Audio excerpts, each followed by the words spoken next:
Hello and welcome to my newest side Let's Play. Yuji Horii. Wait a minute. Could it be Akira Toriyama? What is this, a Dragon Ball game? Koichi Sugiyama? Yes, I'm finally getting to it. Possibly one of my favorite franchises of all time. Welcome to Let's Play Dragon Quest. Yeah, I can't wait to get to this one. I'm actually running the Switch version, which is actually not a bad version of the game. Create a new adventure log. Which one am I gonna do? Do I want to just start new or? Yeah, I'm probably just gonna go with override the adventure log. I will be using the name Luigi. This game has a function where your actual name that you input actually dictates your stat growth, and if you go with Luigi, it actually boosts your agility growth. So yeah, and plus, you know what, Mario's got enough time to shine. Yeah, let's have Luigi have a little quest here. Yep, there we go, and we should be set and ready to go. Scion of the bloodline of Erdrick, the Sphere of Light. Yep. So we got to stop the Dragon Lord and retrieve the Sphere of Light. Since we're the heir of Erdrick, the legendary hero, let's see if we can do it. Oh. Well, let's see what we can do. First things first, let's get our treasure. We get 120 gold here. Torch. Okay. And here we get a magic key.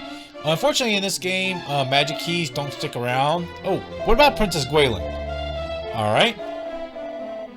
So, the monsters stole the princess.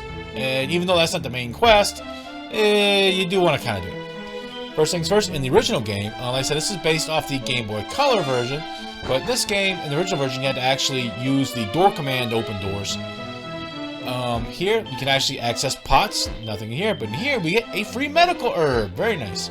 Alright, let's head over here. Now, if you look to the right, there's that gentleman behind that desk.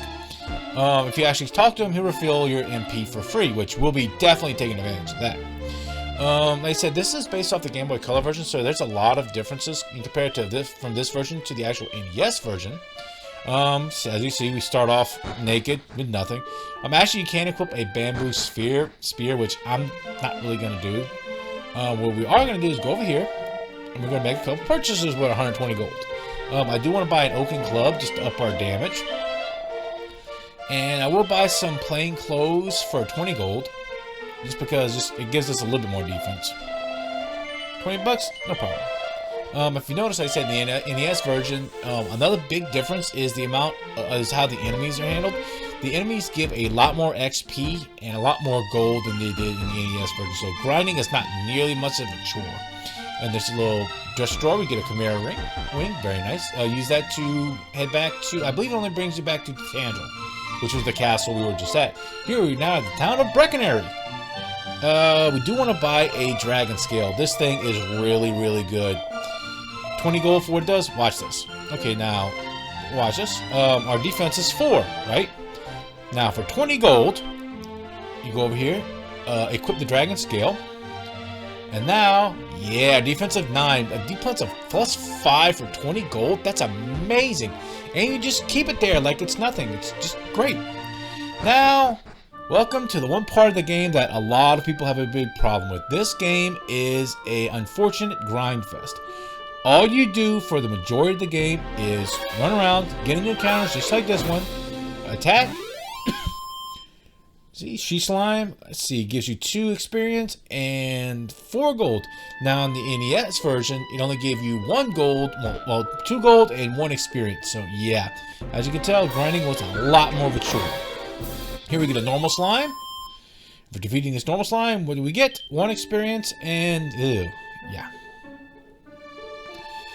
In the original NES version, all you got was 1 and 1. Yeah, grinding in the NES version was a real headache. But this is what we're gonna do for a good chunk of time. What you want to do is, what I like to do when I play through this is, I want to get up to about 70 gold. That allowed me to get the leather armor, which is a little bit better defense. That should give me around just about level 3. And then I want to save up about 90, which will give me the small shield, which is another really good defense boost. Then you're going to be saving up once again, maybe going a little further, and getting the copper sword, and just making purchases and grinding. Unfortunately, that's what you're going to be doing a lot of the time. This game is also very... Oh, we got a first level up! Hooray! We get level 2, 2 strength, 6 HP, and 2 gold coins. Oh well. Alright, just keep grinding. Keep on the grinding.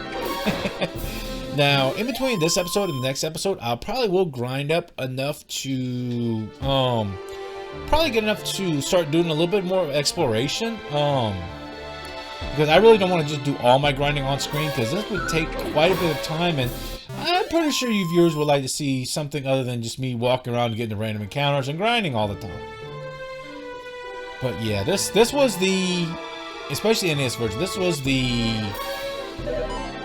gem that really started JRPGs. I mean, you can bring up Ultima and Wizardry and games like that, and yes, they were very important, but JRPGs like Final Fantasy, Earthbound, Chrono Trigger, all these games all came down to this game being the germ, the first. It is very primitive, but still will always hold a place in my heart, because this was the game that got me started loving JRPGs as much as I do.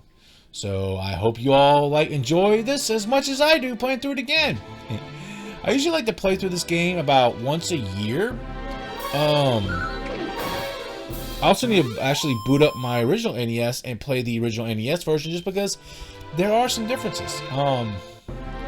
Maybe later on, as another side, let's play many moons from now. If I get a good emulation system going, I may go through the original, but just to show you a bit of the differences, because there are quite a bit. Not so much now. The only thing real differences, as you notice now, is just the enemies, how they are different, how they give more XP and more gold, which, believe me, is more than welcome. Okay, see what we got here. Another slime. Definitely slime time here. Victory!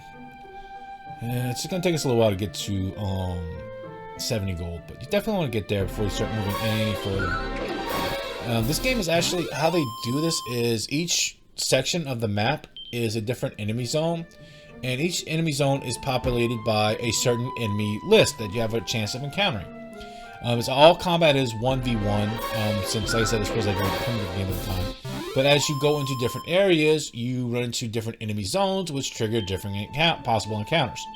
Here's probably the safest zone, because all you're going to encounter is slimes and she slimes, or red slimes in the original NES version, which was called Dragon Warrior.